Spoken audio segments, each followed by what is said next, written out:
ખોટા પોલીસની ઓળખ પોલીસ યુનિફોર્મ પહેરીને ફરતા લોકો વિરુદ્ધ કાયદેસર કાર્યવાહી વોચ રાખવા માટે કાયદેસર કાર્યવાહી કરવા માટે જિલ્લા એલસીબીની સૂચના માર્ગદર્શન આપવામાં આવ્યું હતું, જે અન્વયે અમરેલી એલસીબી પીઆઈ અલ્પેશ પટેલ દ્વારા તેમની ટીમને સૂચના આપી હતી અને આવી કોઈ બાતમી હકીકત મળે તાત્કાલિક કાર્યવાહી કરવા વોચમાં હતા. એલસીબી ટીમને સ્પષ્ટ બાતમી મળેલી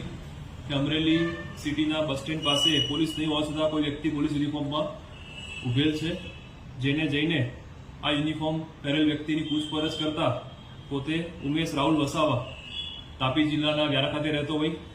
પોલીસ તરીકેની કોઈ પણ પ્રકારનું આઈડેન્ટિફિકેશન ધરાવતો ન હોય, તેમ છતાં police uniform, police belt, police cap અને પોલીસના શૂઝ પહેરીને ફરતો હોય.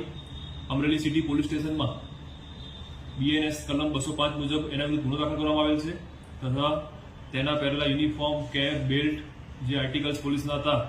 જે કબજે કરેલ